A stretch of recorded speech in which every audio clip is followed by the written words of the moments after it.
Hey y'all, this is Dina. Welcome to my channel, y'all. I am back today. Today is Friday, 4:45 p.m. I am off of work. I think the audit is almost ready.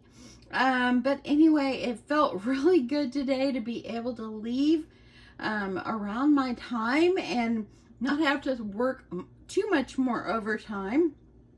Overtime is good, don't get me wrong, but boy, it exhausts you.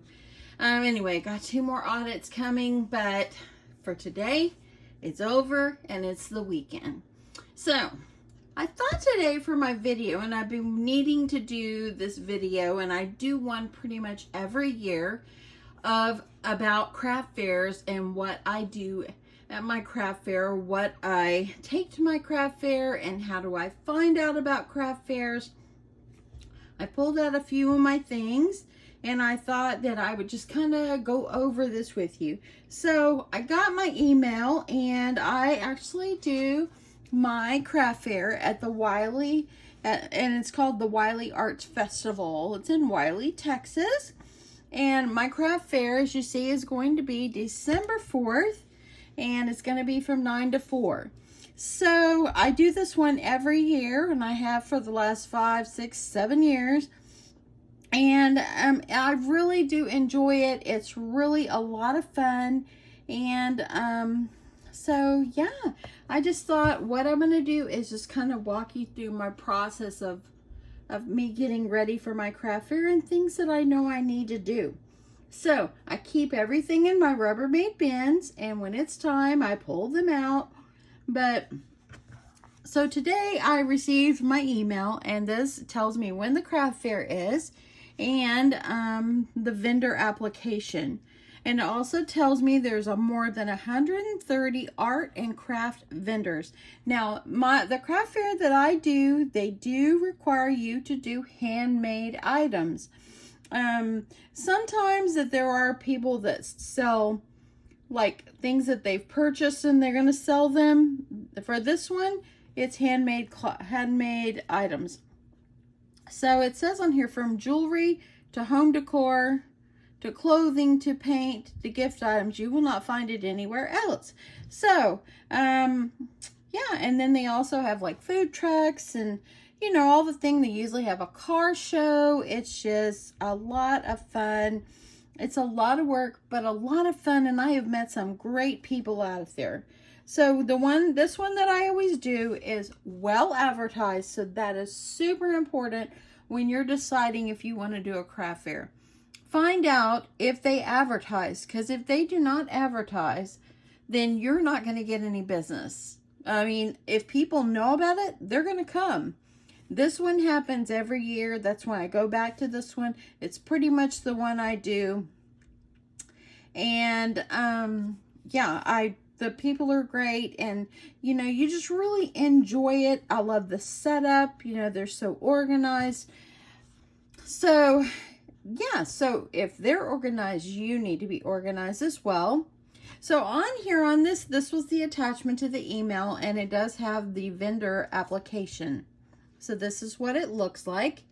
And of course, I'm going to be a return vendor, and then I'm a fine arts and crafts booth. So then I'll fill out my information, and it tells me down here how much each of the booths are. So inside, and I guess they're offering inside booths this year because of COVID. Last year, everything was outside, but I usually choose outside. The reason that I choose outside is because if someone goes inside and your booth is close to that door, they're going to stop by your booth. So that's why I choose outside. I feel like I can see more people if I am outside. Now, you do have to think, oh, what if it rains? Well, if it rains, that's something you just got to deal with. I have never encountered it raining at this craft fair at this time of year. So I'm confident it's going to be just fine. So if you see here, it gives a breakdown of how much the booths are. So they charge for a 5x8 inside booth, $80. The 10x10 space, fine arts and crafts outside, is $100. So a 10 by 10, that's what I get. Now I do notice they have went up on their price. Last year, I believe I paid $80. It's gone up to $100. But if I choose inside a 10 by 10, if you look here, it's $175. So I am not going to pay that much, and I will pay the $100 because I love doing the craft fair. But anyway, I mean, if you want a smaller booth, they do have like some smaller ones and so forth. But I will do the outside. Actually, oh yeah, that's for a non-profit. I think mine would go under the Fine Arts and Crafts outside 10 by 10 for $100. So I'll pay the $100 fee. And the fees actually go for like the power and, you know, and it goes to help the city and things like that. So it's fine. So as you see here, they also want booth options. So I would do an outside 10 by 10. And I'm just going to choose outside 10 by 10 for all one because I want outside. So they've never ever asked us for 3 different options. It's usually 1, but I'm going to just go ahead and choose that when I fill this out.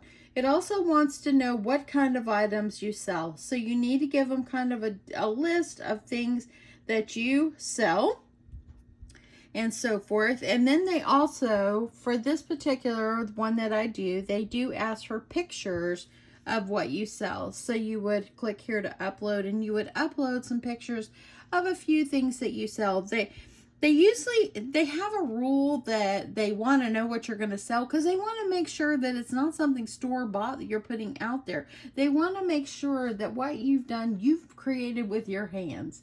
And so I get it. So anyway, I'm excited that this has come. I'll get this filled out and send it back.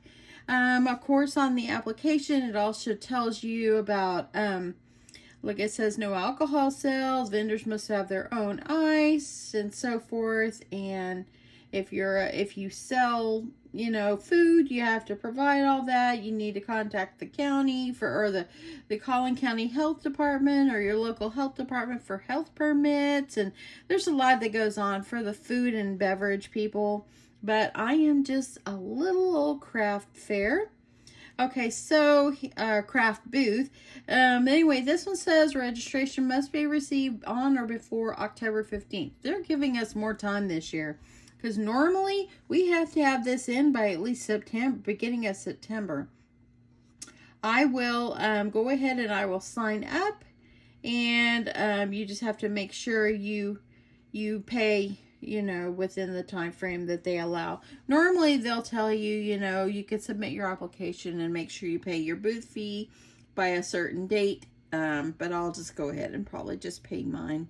But anyways, here it also goes through the policies and so forth. So that's that. So I'm pretty excited that we now know when the craft fair for this year is coming, and they're having inside and outside. So yeah, I think it'll be a lot of fun. Okay, so now once you got your information about your craft fair, and people have asked me, how do you find out about craft fairs? Craft fairs, you can find them, like, contact your church. Like this one is through the city of Wiley in Texas. So you would contact your city and find out if there's any craft fairs. And a lot of times, if you do one craft fair, I've done a craft fair before, actually this one, and there are vendors that get up and go around. They will go around and they'll ask you and give you flyers, and they'll say, hey, we've got another craft fair like in a week or 2 weeks. Do you want to participate? And that's a way for you to find them. Now, there are a lot of craft fairs that do not charge a fee of $100. They charge less. But I pretty much stick with this one because they advertise, and I've always had a great outcome. Even last year with COVID, I did really well. So anyway, number one, you get your application, you're going to fill it out, submit it, you're going to pay your booth fee, and then you're going to start working on everything. So now that I've got that out of the way, some of the things that I take to my craft fair, and I keep a list of things that I need, what to take when I'm going to set up my booth. So tables. I have 2 tables, and then I have a smaller table that I put in the center. I always do my booth U-shape. I really have thought about doing it where it's U-shape, where they have to look and they can't come up inside. But but if I do it the other way where it is U-shaped where they can come up inside, I get a lot of people. There's been times that I've had so many people and my daughter was there. I would ask her to go stand in front of my booth because you never know. I mean, you trust everyone. You try to trust everyone. But when you are that crowded and it's just me running it, I asked her to watch the front of my booth for me because you never know if someone would steal from you. You hope that wouldn't happen, but it has happened to me once. The item that they took, I hope that they enjoyed it and I hope it blessed them. That's all I have to say about that. So, tables are important. Chairs are important. I usually bring just folding chairs. They're not the most comfortable, but at least they're easy for me to take off and send and put up and down and, you know, all the things. A canopy. So my canopy is pink. I have thought about getting another canopy, but I don't know. I might just keep using this one. It's still great. I have no issues with it and it's not torn, and hey, pink stands out. People will say, oh yeah, you're at the pink booth. So that's really great to have, like a canopy top that is a color besides just like black or white or blue like a lot of people do. Have a color and your booth will stand out. Okay, you need tie downs for your canopy legs. I did not pull them out, but I have some weights, and they're like round weights, and they have a cutout in them, and they just slip on the edge of the booth pole.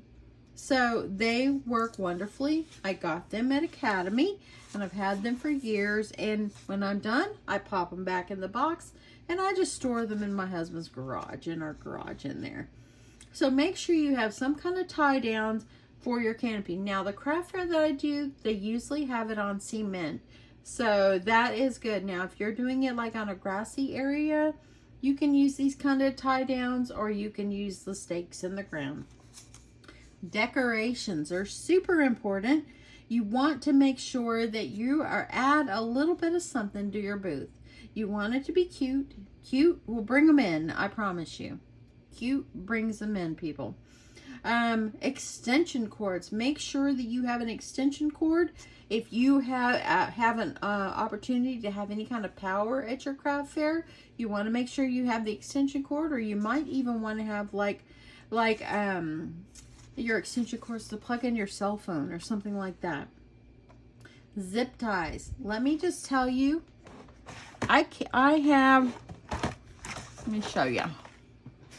So I have this, I'm going to move this out of the way, but I keep this. It's just like this little plastic thing, and I keep all kinds of little things in it. So I keep my business cards, I take pins, paper clips, zip ties. I keep them in there. You never know when you're going to need zip ties, I promise you. Sometimes if you have things hanging and it gets windy, and when you're using an outdoor canopy and outdoor craft fair, if you're doing an outdoor craft fair, you got to prepare for these things. So make sure you have some zip ties. Okay, I'm going to hold this up here, and if you want to take a quick screenshot of this, if you're wanting to do a craft fair and you don't really know what to take, this is something that could help you. Also too, make sure you always bring scissors. Scissors are very important to bring. You never know when you're going to need them. So those are some of the items, just like extra items that you need. Now, items for your table. Make sure you bring tablecloths. Because I promise you, if you decorate your booth and you put tablecloths, more people are going to come. I'm going to show you my tablecloth. I'm trying to move it around here. But I pulled out one of them. I purchased these on Amazon.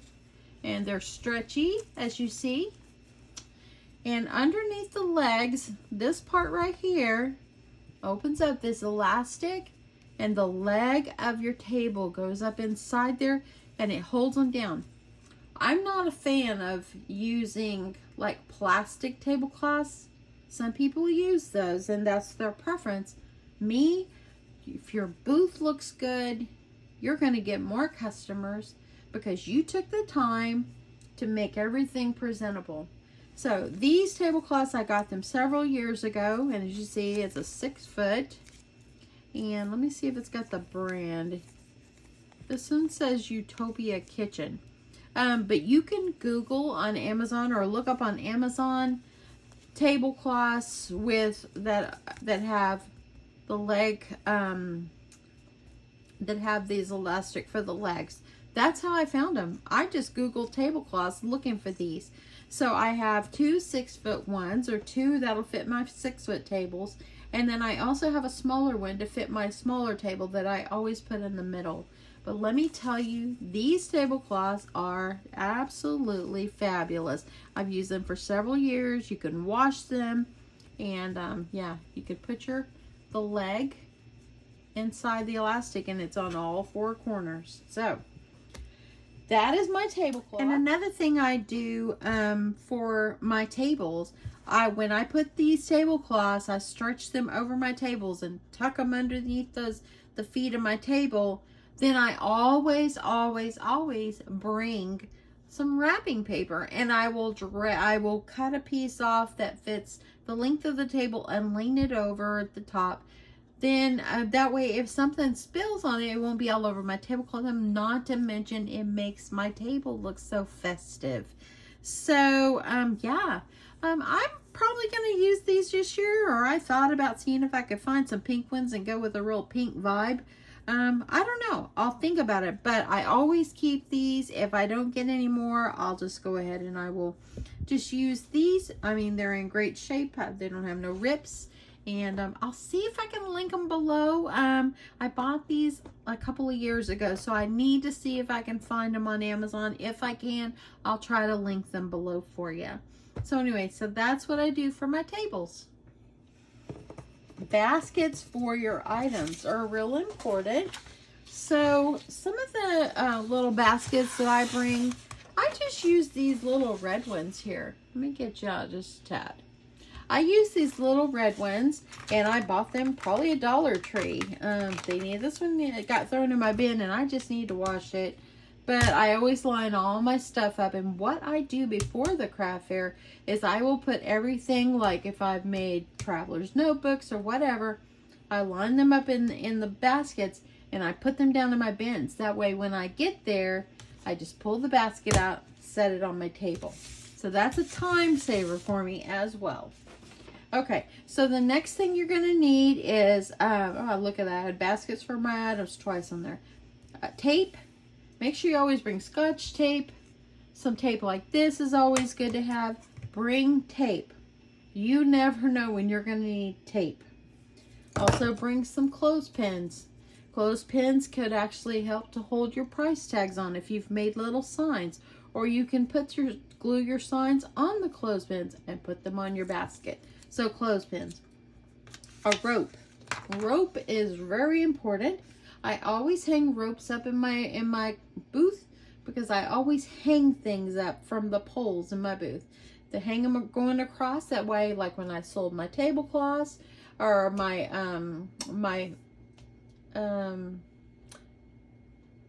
pillowcases. When I sold my pillowcases, I hung them up.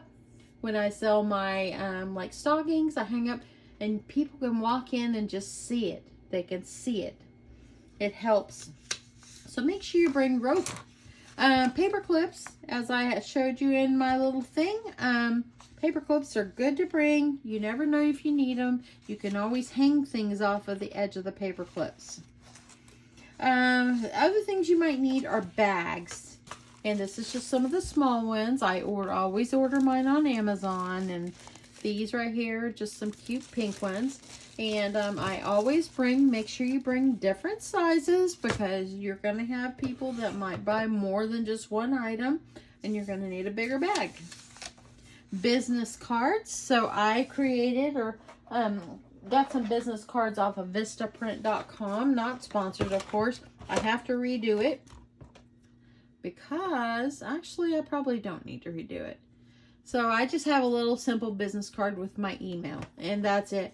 I don't give people my phone number because that's privacy for me. So this is what I got. I got them on Vistaprint, and I might make some more, but I still got quite a few. So yeah, they're fairly inexpensive, so it's good to have them. Because there are people that say, hey, do you have a business card? They might want to order from you, and I'll give it to them, and they send me an email, and I can make more items. Change. Make sure you always have change. I always make sure that I bring at least $40 with 5s, 10s, and 1s. And the rest of it, I usually only bring about $60 to the craft fair. That's it. Because a lot of people pay with card, and you don't have to, but if you do have someone with cash, then it's also good to have. Credit card reader is the next thing on here, and I actually do have, I have the square, and I always put it back in here, and this just goes, plugs into my phone, and all I do is swipe the card, and what I do is show them the amount on my phone, swipe their card, and then that's it. And they don't have to sign anything or anything like that. So I always keep this. It always works well. Now, if you transfer the funds from your square over, like immediately, there is like a small fee. Usually I'll just let it wait till the next day and it moves it over. So, but anyway, it was good to have. This one cost me, I think, $10. I've had it for several years. So I always keep it like in here, in my little thing. Let's see. A money pouch or a money box is good to have. I usually carry my crossbody bag like a purse, and I keep my change in the front pocket. And then if I need to go to the restroom or something, and my husband or my daughters or whatever are watching my booth, I just hand them the purse. They have the change. And I always keep this like sitting up on the counter on my table, like where I sit. That way then I always can just put my credit card reader, you know, back in here. I need to organize this. It's not organized right now, but I just pulled it out to show you. But I always keep this like up at the top. That way it's quick access for me as well. Water and a cooler. We always bring a small cooler, and we bring water and snacks. We don't really bring a whole lot of food because my husband will always go get something at one of the vendors and bring it back. So we just bring some snacks, like some muffins or whatever for breakfast, and then he usually just brings over some lunch. Trash bags are super important. Here's the second page if you want to screenshot it. But trash bags are super important. You got trash, you don't want to throw it down. If you're not close to a trash can, bring your trash bags. Hand sanitizer. I've got one in here. So last year I had one sitting out. This year I probably will do the same. That way then if anybody comes, if they want to use it as well, they can clean their hands. Calculator. I always bring a calculator because I can't always count in my head how much, like if there's 10 items, I need a calculator. So that's always great to have. Pens, paper, or pencils. So make sure you bring something to write on. You want to make sure that you have that. And price tags, you can make your own ahead of time. I usually print mine out and just stick them on like on the baskets or whatever. Or you can take the time to put a price tag on each item. That's up to you. Phone and your charger. So I always make sure to bring my phone, of course. And I always use my phone to plug in my square. Band-Aids. And you probably saw them in here. I keep Band-Aids. You never know when you're going to cut yourself. And you never know when you're going to need it. So I always bring Band-Aids. Kleenex, paper towels. Always bring at least a roll of paper towels. bring your price list and list of items. Now, this is an old one. I haven't made one for items this year, but this is kind of what I keep like on a clipboard. And that way, then if I stuff away, I actually can leave it there. My kids or my husband, they know how much to charge. But this is kind of like what I did. Items, price, quantity, and how many. So I want to keep track of how many I've sold. So that's why I write down what my quantity was when I started. A sign for the front of your booth. So I have an A-frame type sign. And it's chalkboard, and I've just graffitied it up and put my name on there. Now, at my craft fair, you cannot have your sign sticking out very far, so it has to sit up close to my tables because they don't want no one to trip over it. So I get it. And lastly, a sweater, a jacket, you know, something to keep you warm. You never know if it's chilly. Usually in the morning on December 4th here in Texas, it's actually chilly in the morning, and usually by lunchtime, you just probably would just not even need a jacket. I'm hot-natured anyway, so I don't really need it. So anyway, so that's a few things that that I always do for my craft fair. I made this cute little sign a couple of years ago, and I made this, and it's like after my mama. She loved bird houses and little birdies. And then on the front, I just, and I bought this at Hobby Lobby, this little sign, and I painted it pink and layered it up and just put Crafty Crafts by Dina and hey, follow me here and here. And this is what I take as far as credit cards. So I always set this up like on the table next to where I am selling all my items. So anyway, that is just a little bit about craft fair and what I do. Right now, I'm down to, it's almost August.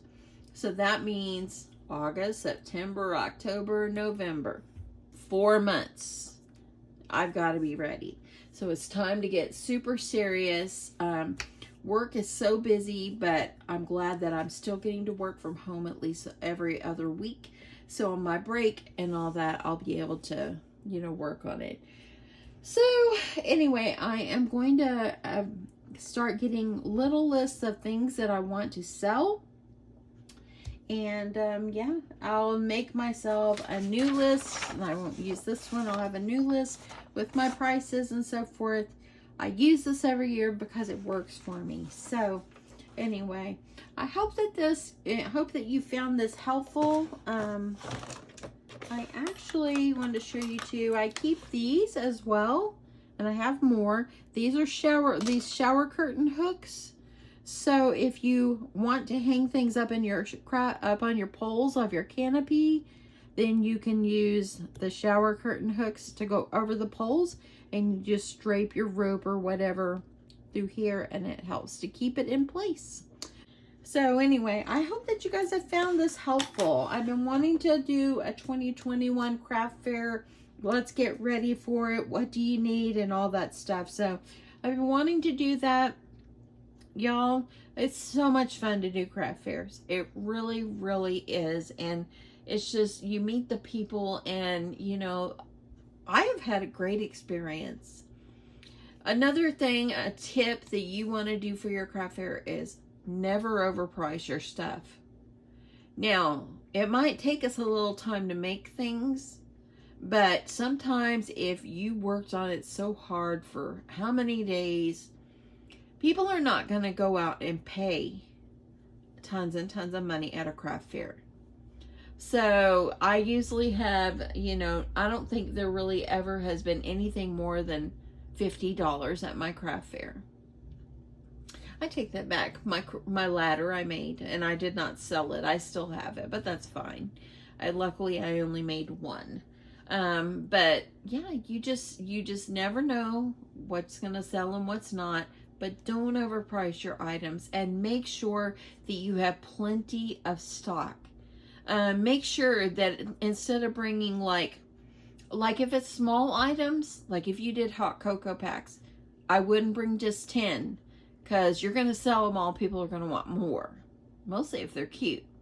So always make sure you bring enough enough supply, enough stock of your items that you're selling.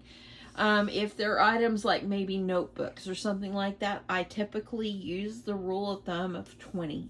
That's what I do. Now, for the mini albums that I'm making, I probably won't have more than like 8 at my craft fair. I would probably take orders if I needed to, or if someone wanted it. But I'm just going to probably do 1 baby boy album, 1 baby girl album, 1 birthday album, 1 Christmas. I'm just going to do like 1 of each, because then I'll end up with all these albums. And if they didn't sell, and I still am undecided on the price list. Now, pricing will come at a different video, because that's a whole nother ball game. It really is. And once I am closer to time and I've got all my stuff ready to go and all that, then I'll come back and I'll make sure to show you my progress, what I'm selling and what I'm selling them for. So stay tuned for that. That'll come probably in like maybe October or the beginning of November. So yeah, that's it, y'all. If you have any other questions about craft fair, if I know the answer, I'll be happy to tell you. Leave me a comment below. And y'all, thank you so much for watching, and thanks for just stopping by my channel. I really do appreciate it. I did actually tell one of my coworkers today about my channel, because she heard my other coworker say something about it. I said, oh yeah. She goes, you go on YouTube? And I said, yeah. And so she subscribed. So Leslie, if you happen to watch, welcome. And yeah, I hope to get little pictures from your little daughter soon, so I can see her beautiful artwork as well, and I could share it with my YouTube family. But anyway, thank you so much for watching, and I hope that you have a awesome evening. And I'm gonna try not to be lazy, even though it's been a busy week. I'm gonna try not to be lazy. I'm gonna try to come in here and work tonight.